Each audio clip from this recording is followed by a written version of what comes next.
Mesa florida, né? Lindíssima. Então, nós temos a Sofia Nogueira. Olá. É natural de Belo Horizonte. Em seu livro de estreia, não é, Sofia? Que nós estamos aqui, né? Essa também é a história do meu irmão. Sofia é formada em publicidade e propaganda. Atualmente estuda psicologia, né? E eu gostaria de falar, numa apresentação dela, no finalzinho aqui do livro, né? Que é uma frase que me marcou muito. A Sofia acredita que as palavras guardam a potência daquilo que queremos ser, né? Então, as palavras realmente nos transformam e nos traz para novos horizontes. Para compor também essa lindíssima mesa, nós temos Gisele Fernandes, formada em História, pedagoga, atualmente é vice-diretora da Escola Municipal Marina Bragança, né? E também professora de História do Colégio SESI. A minha pessoa, eu sou Juscelia Almeida, eu sou atriz, me formei em teatro, sou professora de arte na Rede Municipal de Belo Horizonte. Então, vamos começar, né? Primeiro, eu gostaria de passar a palavra para as nossas convidadas. Sofia começa, depois a Gisele, para a gente começar o nosso bate-papo, a nossa prosa.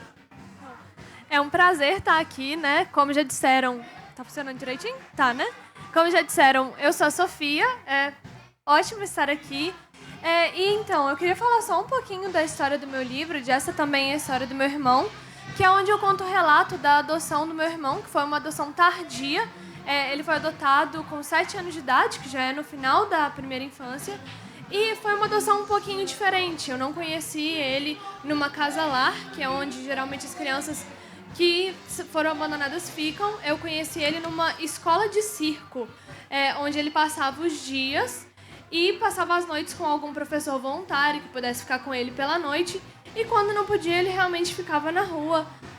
Foi assim, amor à primeira vista. Aliás, amor ao primeiro mortal, porque ele sempre foi muito puladeiro, né? Ele pulava muito. E, assim, ele me encantou profundamente.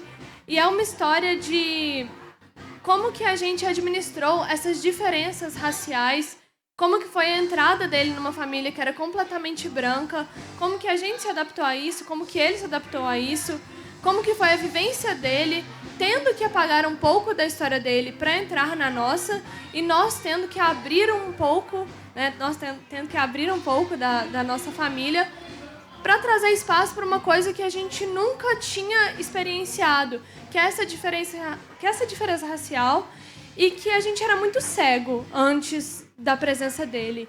Eu, por exemplo, achava que o racismo, que essas dificuldades, elas eram inexistentes, ou eram assim, casos isolados de um homem na montanha que se isolou da sociedade é racista. E aí, de repente, eu trago uma pessoa preta para ficar do meu lado e ela é extremamente maltratada. E ela é ignorada, ela não é vista, e quando ela é vista, ela é depreciada. O meu irmão viveu vários episódios, e aí conta muito a história a partir do meu ponto de vista, porque eu não achei que era meu lugar tentar retratar a experiência dele através dos olhos dele, porque somos pessoas diferentes. Como que foi esse processo de administrar o crescimento de duas almas tão distintas e tão próximas. E é muito sobre isso. Gente, é emocionante, né? Eu particularmente me emocionei muito, né? Diz também sobre mim, né? Sobre a minha vivência, né? Mas a gente vai ter tempo para conversar sobre essas grandes emoções, mas agora a palavra, Gisele. Boa tarde a todos. Eu estou muito feliz de estar nessa mesa e eu fiquei muito feliz com a oportunidade de ter lido seu livro, Sofia. E eu fiquei muito feliz justamente por isso, pela empatia que você tem por essas questões da adoção e do racismo. E também pela questão da mulher. Então, eu vi várias temáticas sendo abordadas no seu livro. E eu acho que é justamente por esse seu lugar de fala, de uma pessoa que não sente o que o seu irmão passou, que não sentiu, né? não sofreu essa discriminação, esse preconceito racial que ele sofreu, mas a sua empatia em trazer esse assunto, em conversar sobre esse assunto, em expor esse assunto em sociedade. Eu acho que é um tema extremamente pertinente.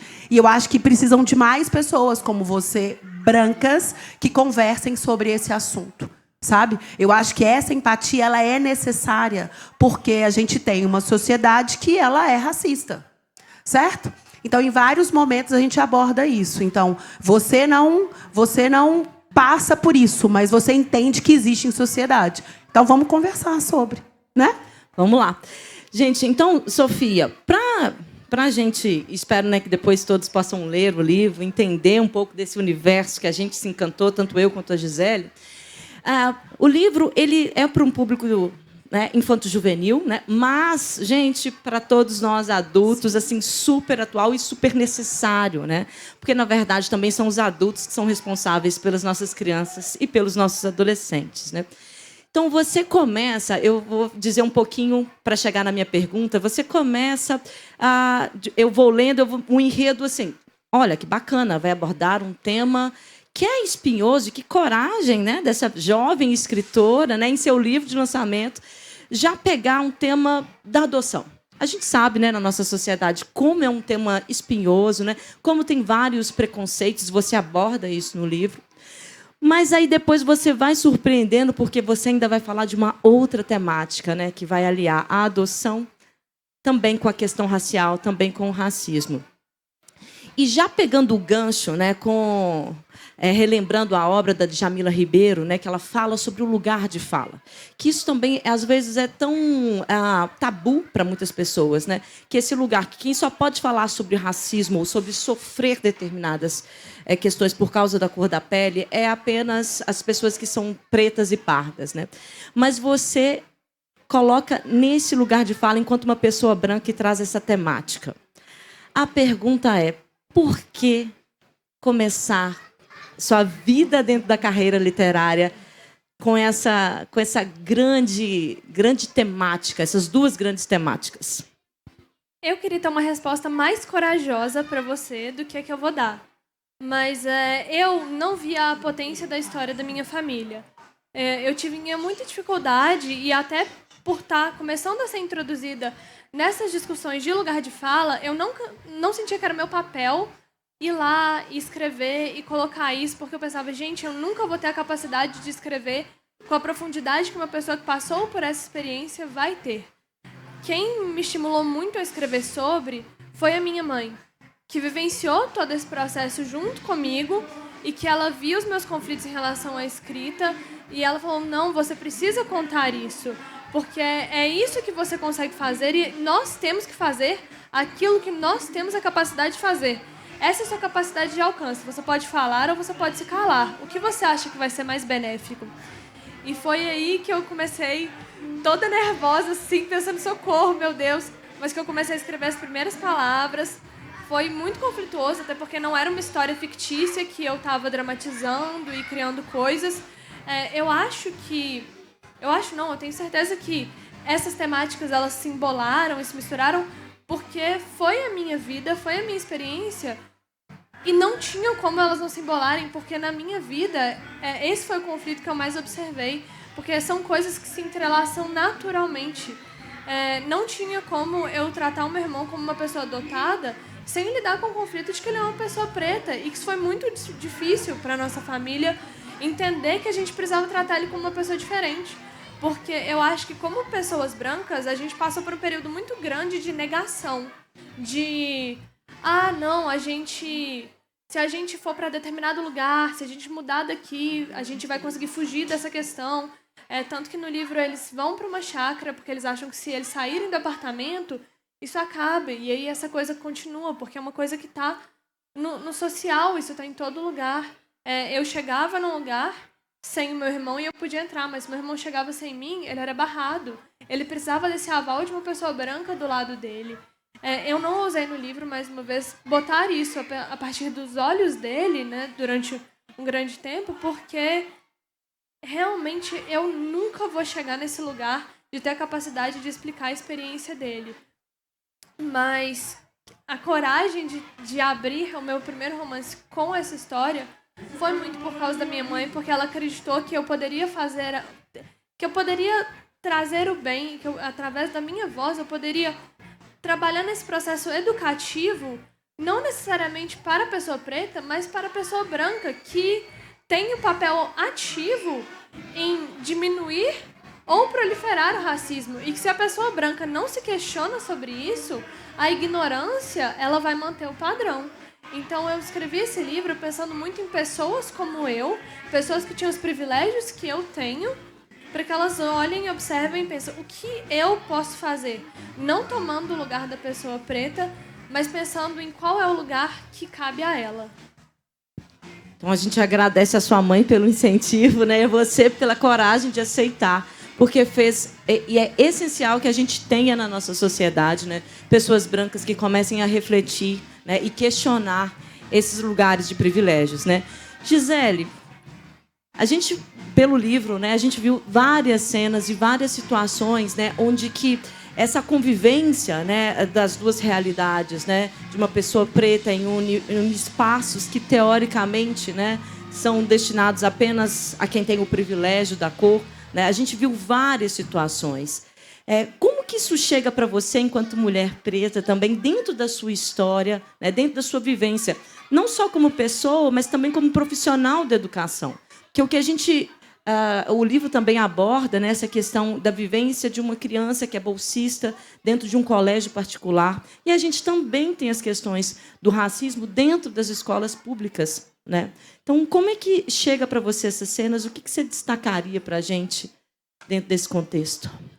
Eu acho que o que ficou mais claro para mim, que é uma coisa que eu também percebo, porque acho que esse livro também fala muito de mim, sabe?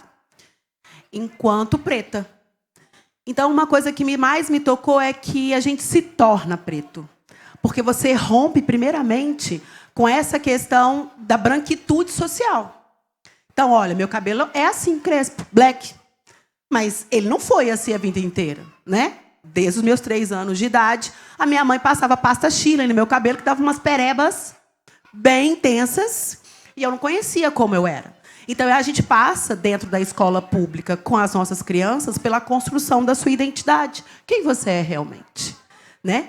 E essa construção da identidade, ela também perpassa pela noção do meu estado de direito. Porque na escola onde eu trabalho, a gente tem uma comunidade de vulnerabilidade social. Em grande, né, à tarde, né, na escola municipal, a gente está num lugar de vulnerabilidade social. A maioria das pessoas são negras e pardas, e que passam por privações de direito. Então, qual é esse lugar do negro? Porque ele passa por privação de direito de construir a sua própria identidade. Então, eu acho que é um processo muito cruel, que é também abordado no livro, que é essa crueldade da sociedade em relação à criança negra. Eu, agora, lembrei de uma passagem, pensando nessa crueldade, que foi em relação ao Marcos, né?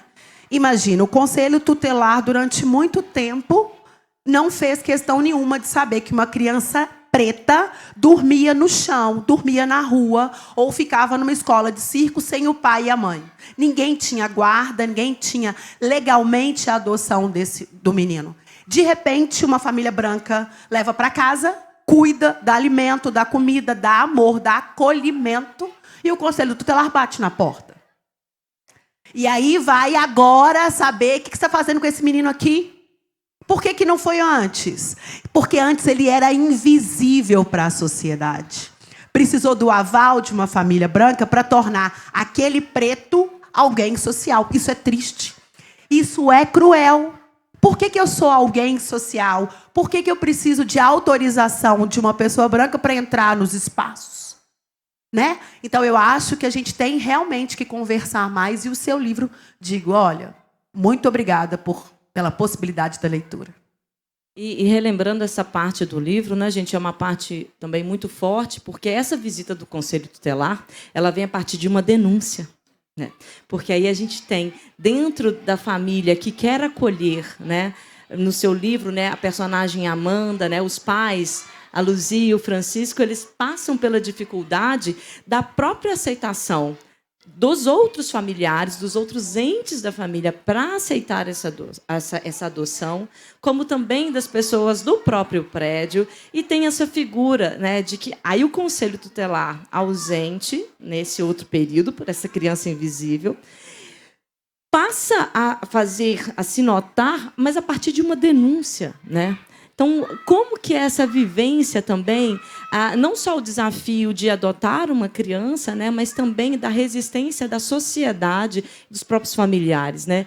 Como é que você vê isso, Sofia? Assim, o que é mais difícil? O que foi mais difícil dentro dessa estrutura e dentro dessa concepção, né? Qual parte será que dá para elencar? O que foi mais difícil, né?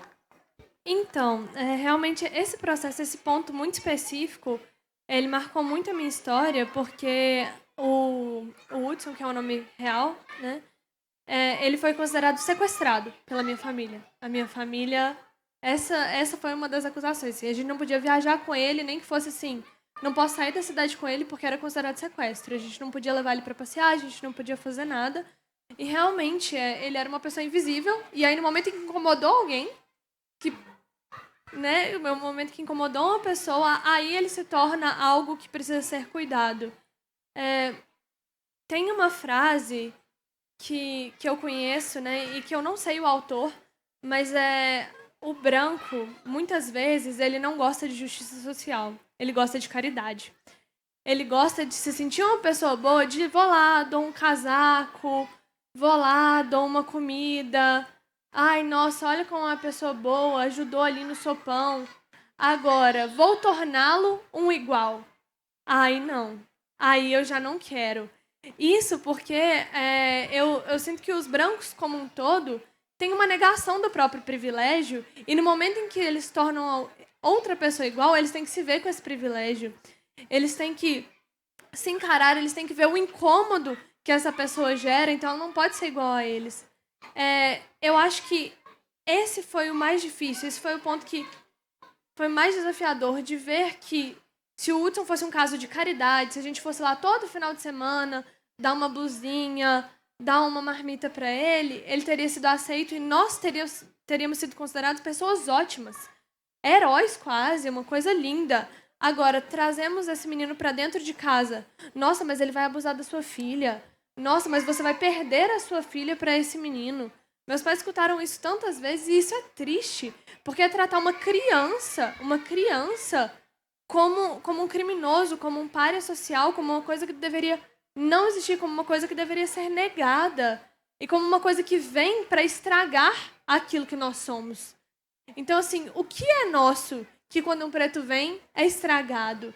Isso dói, isso doeu muito, assim, porque é o meu irmão e aí eu tive que me ver com os momentos em que eu vi uma pessoa preta e essa pessoa preta me dava medo, por nada, porque ela estava ali parada na rua. É os momentos em que se tem uma pessoa preta atravessando a rua e uma pessoa branca atravessando a rua, eu ia preferir atravessar do lado da pessoa branca. Então eu acho que o que dói também é que trazer o meu irmão para um ponto de igualdade me fez questionar tudo aquilo que eu via como natural e que não era natural, que me foi ensinado. O aprender que o racismo existe, ele é desconfortável, porque a gente se vê num papel de pessoa que compartilha essa visão que é ruim, que é dolorosa, que machuca e que a gente ignora essa dor. Porque se a gente não é apresentado, se essa dor ela não é escancarada pra gente, é muito fácil a gente só virar o rosto, só fingir que a gente não tá observando. Então, eu acho que esse foi o mais difícil. Realmente, os conflitos familiares que isso gerou foi sujo, sabe? Foi ruim, foi muito desagradável ver que a minha família, que é a humanidade que eu respeitava, que eu amava, a gente se dissociou totalmente. Se a gente não tivesse tido muita força de união e de não, nós amamos o Hudson e nós decidimos que ele é parte da família, a gente não teria continuado com a adoção dele. E um processo que poderia ser muito mais fácil, não porque o Conselho Tutelar ajuda, ou porque os processos burocráticos e legais fossem ser facilitados, mas porque a gente ia ter uma estrutura de apoio, né? Ele foi totalmente negado. E assim, não era negado quando a gente cogitou adotar outra criança que era mais clara que o Hudson. O Hudson, ele é uma pessoa preta, ele é fenotipicamente preto, o nariz dele é mais largo, e assim, ele tem a boca grande, e isso incomodava as pessoas descreviam ele como se fosse uma coisa feia. O tanto de vezes que eu escutei que o Hudson era feio, E, gente, Deus me perdoa. Meu irmão, a última coisa que ele é uma pessoa feia, assim. Hoje em dia, ele já foi chamado para ser modelo, um monte de coisa. Mas o processo que a gente teve que fazer e o processo para ele aceitar que ele era uma pessoa bonita foi doloroso, foi demorado até. E eu acho que são esses pontos onde nada acontece de uma vez, mas o suporte é retirado aqui, ali. Ah, é feio. Ah, ele vai te machucar. Ah, ele é uma pessoa ruim. É isso que vai criando esse buraco, que a gente vai percebendo que é uma ferida muito grande e que a gente está muito longe de descobrir qual que é a cura para isso, né? A gente está muito longe desse caminho. Merece mesmo, gente, merece principalmente que todos nós possamos ler o livro, né? Porque quando ela vai relatando, quando a Sofia coloca essas situações, o que ela vai relatando é o que o Silvio de Almeida traz no livro dele sobre racismo estrutural, onde todas as instâncias, né, em cada uma das esferas, a gente vê essa discriminação e esse não lugar, né? E aí a gente tem os vários disfarces que a nossa sociedade coloca, né? E o que vocês foram vendo, passando por cada etapa, a cada disfarce que era retirado, aparecia um outro. É um outro dificultador, né? Então, a gente tem que combater e entender o que é o racismo estrutural.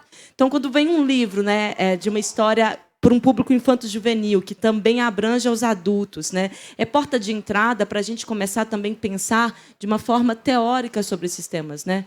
Para que a gente possa chegar a Djamila Ribeiro, ao Silvio de Almeida, né? Que são autores que estão aí, né, na pujança, né? E que nos chamam para essa reflexão e para a transformação. Como você mesmo diz, né, Sofia? Está ainda engatinhando, né? E aí a gente fica pensando, né, Gisele, como que a gente pode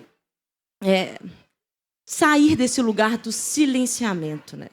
Tem uma parte do livro, né, em que é muito claro que o Marcos, todas as vezes que acontecem essas cenas, né, essas situações, ele opta pelo silêncio. Ele não quer falar, né? E como que a gente pode, né, pensar para sair desse lugar do silenciamento, né? Porque o que precisa, né, é exatamente falar e debater sobre a temática, né? Resposta difícil essa, né? Porque eu fiquei pensando, por exemplo, a primeira coisa é conversar sobre abertamente. Eu acho que essa mesa ela está possibilitando uma conversa aberta, né? Uma conversa aberta, tranquila, aberta. Eu acho que essa conversa aberta, ela é um primeiro passo. Essa questão do reconhecimento do problema é também um passo, né? A gente tem que reconhecer que isso é um problema. Porque se você trata pessoas de forma desigual, e se você permite que, por exemplo, 52% da população brasileira se identifica como parda e negra, e onde essas pessoas ocupam? Quais lugares essas pessoas ocupam? Se você for para os bairros de periferia, para as favelas, elas estão lá. Isso não te incomoda? Sabe? Isso não te incomoda? Né? Pensando no que a gente vive numa democracia, pensando no princípio de igualdade, isso não te incomoda? Né? Do mesmo jeito que você passa num sinal, que foi o seu primeiro passo, né, para buscar essa questão de inconformidade social e ver meninos no sinal, isso não te incomoda? Você fecha o vidro do carro e continua? Sabe? Isso tem que incomodar, isso tem que deixar de ser paisagem. Tem que incomodar. Tem que incomodar para que, primeiro, eu mude a minha postura.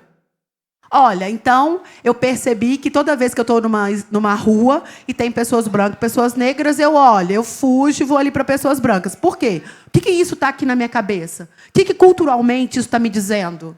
Olha, que o negro ali, aquele preto ali, ele é uma ameaça. Vai me roubar, vai me assaltar. Então, peraí, será que é? Às vezes a pessoa está vindo de marmita, trabalhando e... Peraí, então deixa eu mudar a minha postura. Sabe? Deixa eu tratar ele como igual. Não, eu vou passar. Então, eu acho que é o repensar, sabe? E tem que incomodar, porque se não incomodar, não vai fazer sentido. Não te incomoda. Então, você aceita essa sociedade do jeito que ela é, com essa padronização, com essa diferenciação. E, principalmente, não é só uma diferenciação, é crueldade. Se você pensar no relato que eu fiz, de você, com 3 anos de idade, alisar o cabelo de uma menina, com pasta Shirley, tendo um monte de pereba, 3 anos, é criança, gente. É uma agressão. É uma violência. Deixa ela ver o cabelo dela. Entendeu? Depois, se fosse, eu acho que cabelo é uma coisa muito fácil de perceber, né? Essas histórias do cabelo. Então, eu acho que a agressão ela começa por aí. Agora, se você perguntar para minha mãe que ela tinha consciência que aquilo era uma agressão, ela não tem.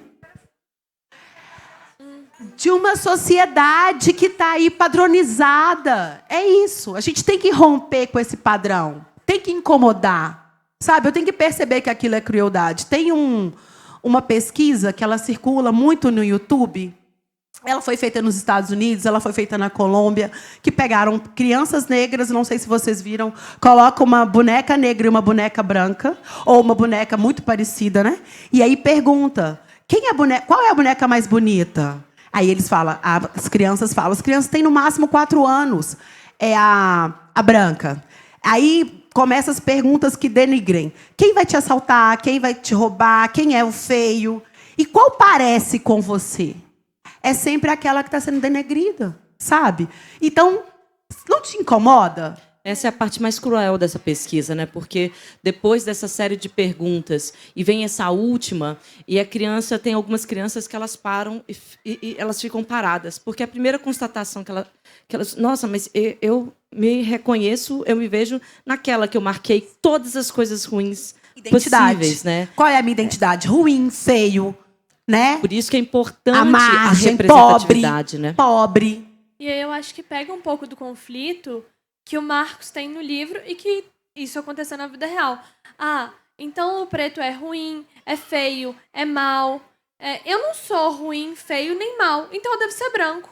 E aí o meu irmão estava lá se desenhando branco, loiro do olho azul, porque ele queria representar o bom, o agradável, o gentil. E ele achava que ele só conseguiria ser isso se ele fosse uma pessoa branca. E ele tinha 7 anos de idade. E uma coisa que eu falo é que a ignorância ela é um lugar muito confortável. Porque, assim, o meu irmão, ele ia se machucar muito se ele continuasse nesse papel de ignorante. Mas, por exemplo, uma pessoa branca, naquele drama que você citou, da rua, se eu só atravessasse a rua pro lado da pessoa branca e não questionasse sobre isso, eu ia estar numa posição extremamente confortável. Se eu só fecho a janela e eu avanço o sinal, eu estou numa posição extremamente confortável. Ninguém, assim, obviamente que você vai conhecer um caso ou outro, mas assim, ninguém quer ser racista. Ninguém quer olhar pra si mesmo e falar, nossa, eu fui racista, eu tive essa atitude que é racista.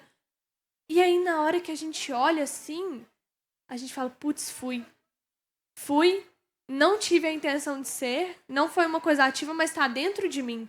E isso dói, e a gente se sente uma pessoa maldosa por isso. Então eu entendo que tem uma negação muito grande a esse cuidado com a pessoa preta, porque tem uma negação muito grande do branco em reconhecer que ele tem esse racismo.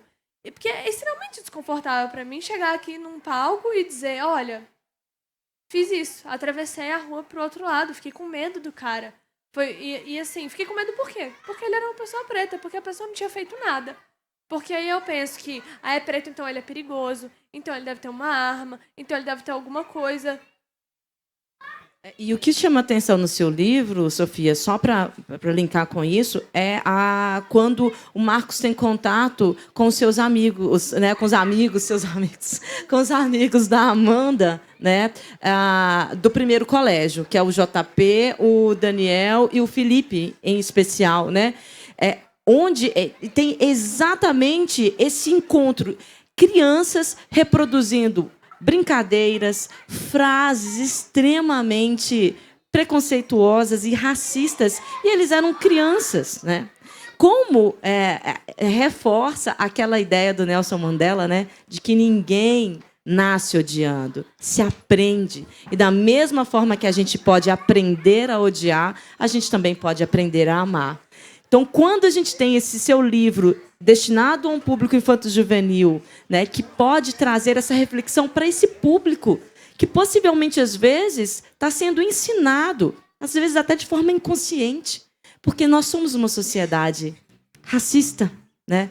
A gente vem de um processo escravocrata de 350 anos, de uma política. Dizer que todas as vezes é de uma maneira que a criança não percebe. Porque se é uma coisa muito explícita, você nota ali na coisa da boneca, a criança conseguiu ter uma reflexão. Mas se essa coisinha velada de o personagem, você vai ver Rei Leão, é o leão escuro que é o leão malvado, e o leão claro é o leão do bem. Aí, de repente, você vai assistir até mesmo... Você vai assistir um filme que é A Princesa e o Sapo, que você pensa, tem representatividade. Aí 80% do filme, eles são sapos. Que representatividade é essa? O vilão também é uma pessoa escura. Você vai observando que o escuro está nesse lugar ruim. Com uma religião de matriz africana, né? Porque ele é do voodoo. E aí tem uma distorção muito grande do conceito de voodoo. E aí ele faz o mal. E aí ele tá fazendo aqueles bonequinhos, né? E se você for estudar, o voodoo não tem nada disso. Sim, eu lembro quando, na década de 2000 agora, alguns produtos, algumas marcas descobriram que o negro era mercado consumidor. E eu lembro que o primeiro foi a Sadia, que lançou uma linguiça com um teor mais baixo de gordura, porque, pela pesquisa, o negro tem mais propensão a colesterol alto. E depois foi uma marca de produtos de beleza, que lançou o Pele Negra, hidratante para pele negra, que foi o Vazenol. Né? Então, é uma construção de identidade. Foi um marco. Mas quando agora, sabe? Final do século XX. E quando a gente fala disso, né, essa discussão que pode começar por qualquer viés, né? Seja pela literatura, né? Seja por uma discussão de livros teóricos, né? Mas a gente precisa começar a pensar em políticas públicas, né, que comecem a reconhecer, primeiro, que somos uma sociedade racista e que precisamos reverter isso, trabalhar isso com uma sociedade como um todo, brancos e pretos, né? E, em sequência, a gente pensar em como a gente pode implementar pela nossa fala, pelas nossas ações no dia a dia ou na nossa produção literária, né, essas transformações. Como que você acha, Gisele, que a gente pode... Como que a literatura ela vai abranger e aonde mais ela pode chegar nessa luta, nessa contribuição para essa transformação? Eu acho que a partir do momento que a literatura ela está mais próxima de toda a sociedade, porque a gente precisa ler mais, né? Eu acho que a gente tem que ler mais. E eu acho assim, por exemplo, esse livro, né, o seu, da Sofia, ele tem que ter uma dimensão maior. Ele tem que chegar nas escolas. Ele tem que ser, não só chegar na biblioteca, mas ele tem que ser lido.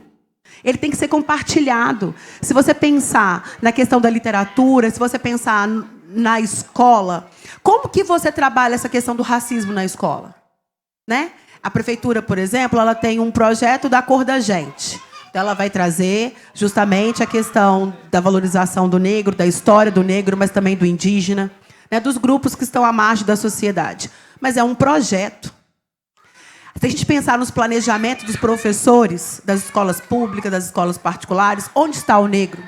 Onde está o indígena? Ele está lá só em novembro? Né? Só em novembro? Agora é a Semana da Valorização da Vida. Né? Onde eu vejo essas pessoas? Eu acho também, além da literatura, mas também além do compartilhamento. Do compartilhamento das informações, não como algo pontual, porque eu ainda acho que as ações elas são muito pontuais, elas têm que ser mais escancaradas, sabe? Elas têm que ser mais presentes. Hoje a gente teve uma mesa de uma comunidade quilombola, do Capoeirão, aqui 1 hora. Eles estão sendo retratados ali naquela exposição, né, na Pracinha Redonda. Mas e aí? Durante muito tempo... Na época de chuva, não tinha aula no Capoeirão. E era negligenciado pela política pública. Então, por quê? Porque não se chegava lá, não tinha estrada, não se chegava lá. Aí precisou da voz da própria comunidade, durante muito tempo, para ganhar a voz. Então, eu acho que a gente também tem que falar mais. A gente também tem que ter espaço para falar mais. Porque a partir do momento que a gente fala mais, que a gente discute mais, a gente também é ouvido enquanto sociedade. Não enquanto eu, mulher preta, enquanto Sofia, sabe? Enquanto Sofia, que é uma pessoa branca, mas que tem a fala. Todo mundo pode falar, porque incomoda, porque é cruel, porque segrega. E a gente vive numa democracia. Então, antes de qualquer coisa, a gente tem que pensar que a gente vive num Estado democrático. Sim. Não pode negligenciar direito. E esse Estado democrático, ele coloca uma lei de 2003, né, que obriga as escolas, né, é uma obrigação, uma determinação, né, que se estude a cultura, né, tanto da nossa afrodescendência, né, como também da nossa descendência dos povos originários, né. E no livro, Sofia, você retrata uma cena que eu achei tão emblemática, porque, para além das políticas públicas, quando ela existe, qual que é o papel dos educadores também?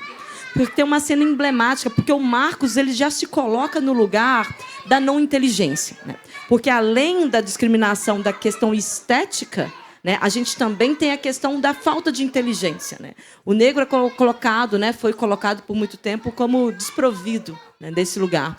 E quando ele tem aquela cena, né, que os pais do Marcos vão pegar a nota final dele, né, e que retrata que parece que a diretora ficou feliz porque ele não conseguiu ser aprovado. Então é quase como se fosse a alegria e o alívio. Aí, tá vendo?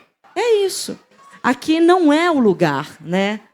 Como que você percebe a importância de também denunciar isso? Porque o livro, né, gente, essa também é a história do meu irmão. É um livro que, para mim, faz uma série de denúncias, né, dentro de um outro espaço, né, dentro de uma outra conjuntura, né? Mas como é que você percebe a importância também dessa denúncia nos ambientes escolares, né? Então, uma coisa que eu tive muita dificuldade, que eu tive muito conflito, foi em retratar o Marcos como uma criança que o acadêmico realmente não fosse a área onde ele dá show. Isso realmente é a realidade. O meu irmão nunca foi uma pessoa muito acadêmica.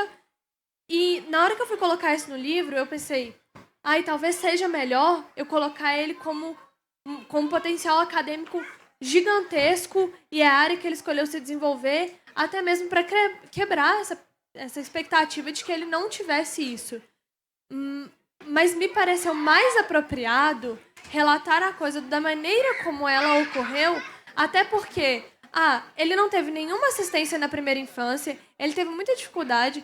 Aos 7 anos, o meu irmão ele viveu uma violência no mundo acadêmico, onde ele estava matriculado num colégio porque legalmente ele precisava, mas o colégio não avaliava nenhuma nota dele, ele não sabia ler, não sabia escrever, e o colégio ia passando ele, porque o colégio precisava desse aval social pro Hudson continuar ali na escola de circo, para essa situação ficar mais ou menos controlada. Então ele realmente chegou com uma defasagem educativa muito grande, e ele sempre brilhou no físico, ele sempre teve o circo, ele aprendeu isso desde muito cedo, então foi muito natural ele continuar com isso. Mas é também uma denúncia de, ok, o potencial acadêmico não é no que ele mais se destaca, mas isso quer dizer que ele não tem valor nenhum? Isso vai tirar tudo dele? Muitas vezes, e outra coisa que eu quis muito retratar foi a cena onde o Marcos rouba um brinco da Raquel, porque isso aconteceu na vida real, onde ele usou o brinco para agradar a professora dele, porque na vida real ele precisava agradar a autoridade, e ele via a professora como autoridade e a Raquel como um inimigo, porque a Raquel tratava ele muito mal. Então e na vida real também foi assim. A gente viveu essa cena e é gerenciar. É porque ele, uma criança adotada, não é uma criança perfeita, que ele perde valor? Muitas vezes o negro, e principalmente meu irmão, ele precisava estar num nível de excelência tão incrível para ele ser minimamente aceito, que eu achei muito... Mas só para um pouquinho, inclusive no seu livro, mesmo quando ele chega, ele faz uma constatação que mesmo eu chegando no nível de excelência, nunca vai estar bom. Eu nunca tô certo, nunca vai dar certo, né? E a frustração dele de não ser perfeito, de eu não sei fazer isso dói muito nele, porque se ele não é perfeito em tudo, ele não vale nada. Ou é perfeito ou é nada. E o meu irmão, ele sempre foi excelente no físico, excelente, excelente, excelente. E eu sou muito grata a isso, porque isso abriu uma porta para um lugar onde ele encontrou conforto, ele encontrou reconhecimento, ele encontrou mérito. Mas é uma coisa que me deixou... que eu precisei colocar no livro, o fato de que ele não conseguiu esse mérito acadêmico, para que quem lesse o livro observasse que ele tem muito valor, mesmo sem ser perfeito em tudo. E às vezes vai ser o contrário, às vezes a pessoa vai ter um grande mérito acadêmico, mas não tem esse mérito físico tão legal, E ainda assim ela está nesse lugar onde ela é um ser humano, onde ela existe, onde ela tem conflitos, isso é válido. E assim, mais uma vez, o desconforto às vezes de ser uma pessoa branca é porque a gente tem que lidar muito com o quão medíocre você tem que ser para ser uma pessoa branca que alcança lugares muitas vezes. Principalmente se você é um homem branco, é muito fácil você alcançar lugares sendo muito medíocre.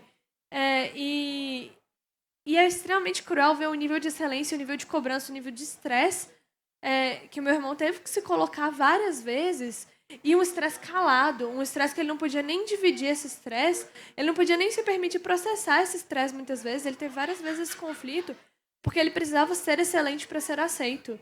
E foi muito por isso que eu trouxe esse processo da dificuldade acadêmica dele, e essa denúncia acadêmica, assim,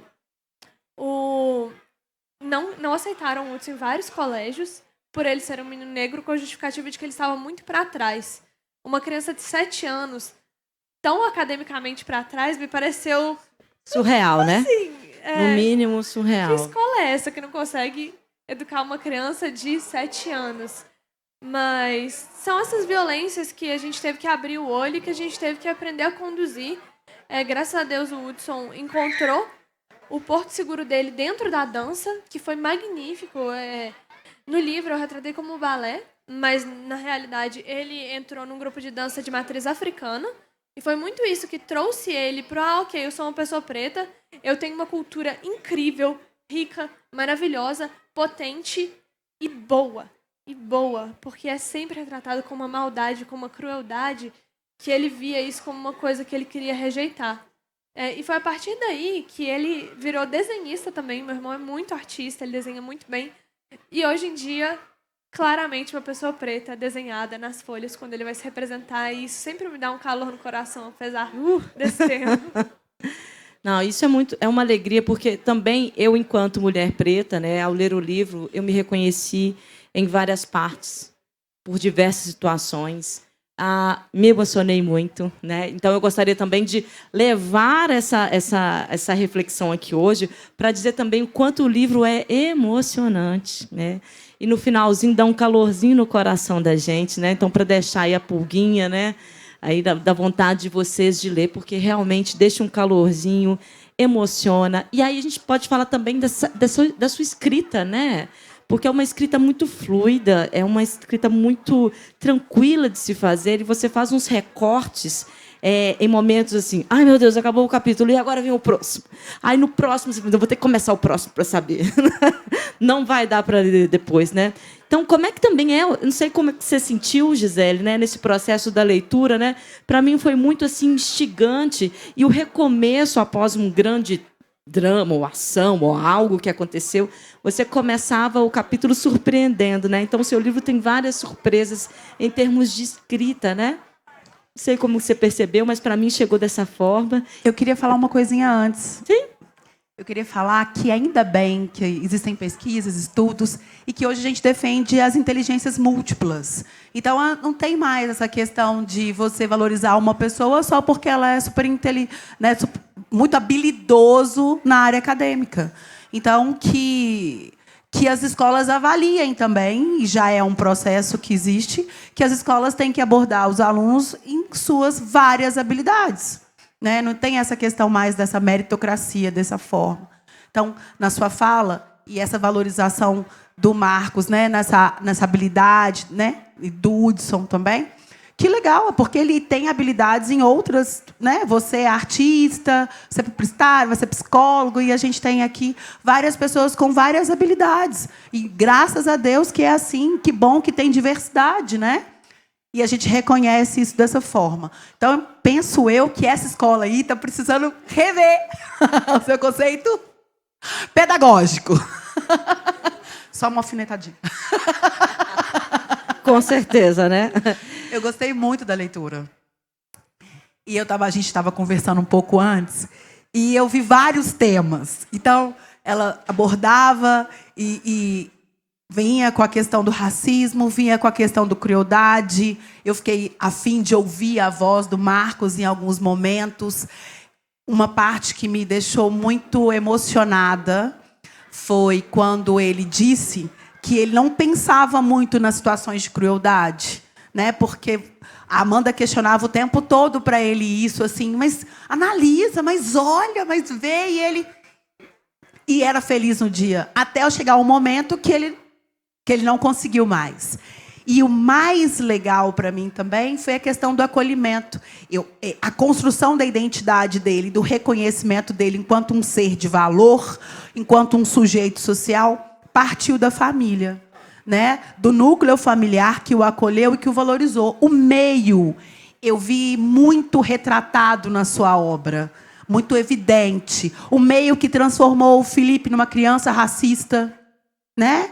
O tempo todo. E ele, toma brincadeira, não brincadeira, aí macaquinho, aí pula igual um macaquinho, né? Na realidade era uma habilidade que ele não tinha, né?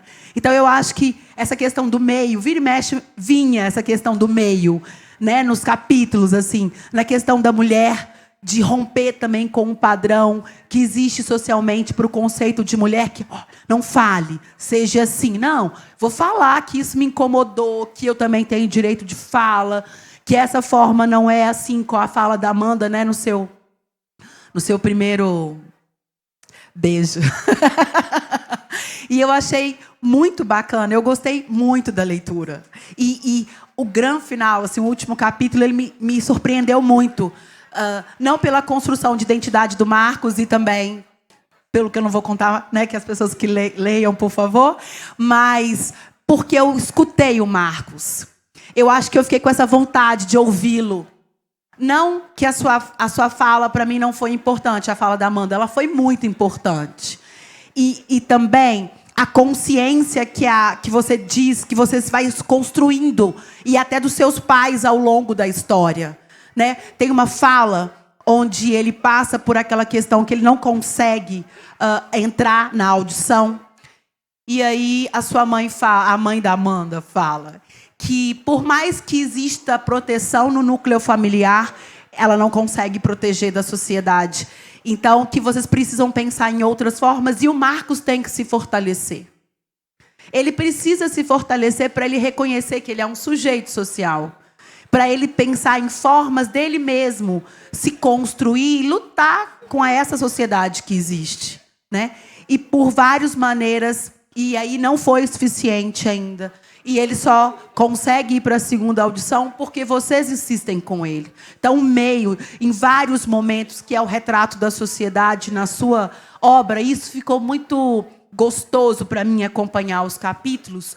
O meio mostra que ele pode ser cruel, reproduzir a crueldade, mas o meio que você vive, quando ele é esclarecido, quando ele é fortificado e afetuoso, ele transforma, sabe? Isso, para mim, nos capítulos ficou bem claro, né? Até a sua postura enquanto sujeito social, sujeito de fala, pessoa que questiona, pessoa que analisa, pessoa que está trazendo essa obra, o seu meio é reflexo disso, a sua possibilidade. Foi você que escolheu o irmão? Né? Olha só, uma pessoa que escolhe o irmão. Gente, eu quero. Então, vamos lá.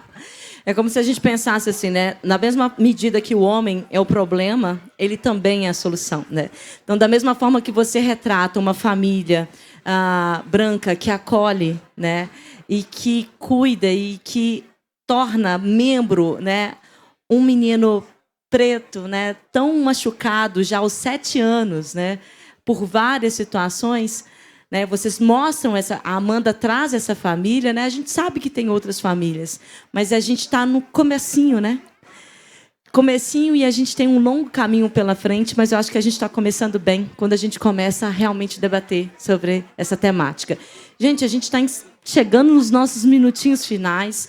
Eu gostaria de pedir que as nossas convidadas, né, fazendo um exercício do nome da nossa mesa e a partir, né, de tudo que o livro nos trouxe, né, Gisele como leitora do livro, Sofia como escritora, né, fizesse a consideração final a partir da temática dessa mesa: ressignificação, tolerância, amor, histórias familiares. Suas considerações. Ressignificação, eu acho que, a partir da sua leitura, eu comecei a pensar mesmo na minha prática. E aí, eu, enquanto pessoa, o que eu estou fazendo para essa sociedade ela mudar? Será que as minhas ações dentro da minha escola elas são suficientes? Será que as minhas ações para a sociedade são suficientes? Então, você me levou também a pensar, e eu te agradeço imensamente por isso. Em relação a histórias familiares, que bom. O conceito de família ele está aí amplo, né? A gente tem várias formas de família. E que bom que as famílias elas podem dar a quem precisa e a todos nós um momento de acolhimento, de ressignificação da nossa própria vida, porque eu acho muito importante. Então, a crueldade pelo qual qualquer pessoa passa, independente de ser preta, enfim, cada um pode passar por momentos de crueldade, mas que a gente construa uma base.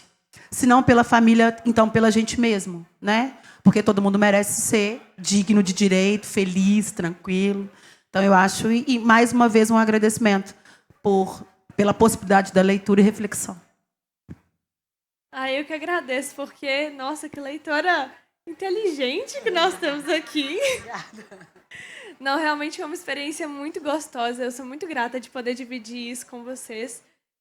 Realmente, escrever esse livro foi muito desafiador para mim, mas eu fico muito feliz com os lugares que ele está alcançando e com a potência que ele está exercendo no mundo.